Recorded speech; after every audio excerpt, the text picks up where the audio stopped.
Along with, Mr. Morris from the math department. and we are here to talk about a frustration that many of us have. We put a Google Calendar together to try to be organized, and then we have one on our iPhone or our phone, and they never sync. Or your iPad. Or your iPad, and we want to sync them up. So that's what we're going to show you how to do today. But yeah, big solutions today.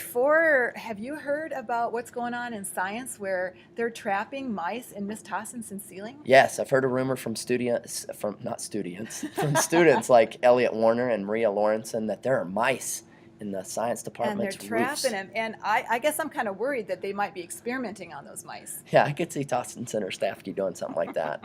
so anyway, better than foxes. Yeah, though. It is better than fox. So what we want to do today is make sure we're not frustrated with putting all our things in different places, but put them together, syncing our calendars. So why don't you get us started? So first thing you want to do is open up your calendar app, and just real quick, just to be familiar with the calendar app, there is an easy way to add an event down here just by clicking on the plus sign, and you can add events.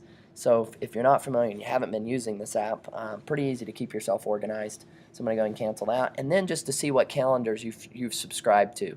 So if you click over here at the top left and click on calendars, you can see all the calendars. The Exchange, that's really important because that's actually going to be syncing with your Google calendars, but there is an extra step that a lot of people are missing, and then your iCloud.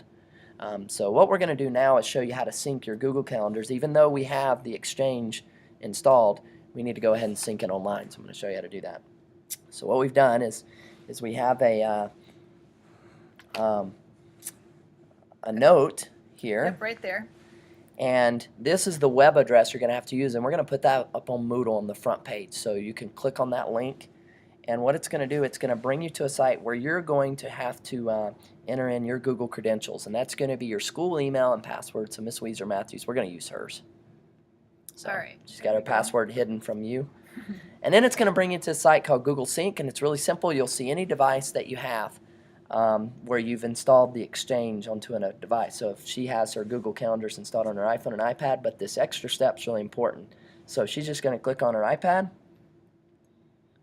and then what it'll do is it'll bring it up and show her all the calendars that she has shared, and then the calendars she wants to sync to. And if there's any here that you want shared, you need to make sure they're checked. Yep, I'm looking good. Right there, that's what I want. And then remember to hit save, and that's all there is to it. And you can choose another device if you would like to, and if you have an iPhone or anything like that. But it's really important that our school email, you understand that it has to be set up as an Exchange, and then you have to do this extra step. And you might as well have everything synced together, because really, why are you adding all these things into all these different devices when you can just sync them very nicely? And I know teachers are doing that, and they're also expecting students to sometimes have that all organized as well. Yeah, so if you're using the school Google Calendars and with your iCal and you want to do that, and you want to set up your email on your phone, just come by and we can help you do that. But this is the way that you'll make sure that you're syncing to your iPad. And again, you can find that address on Moodle on the front page, and that's all you need to do is go there, and there's some quick and easy steps. So this is Miss Weezer Matthews along with Mr. Morris, signing off.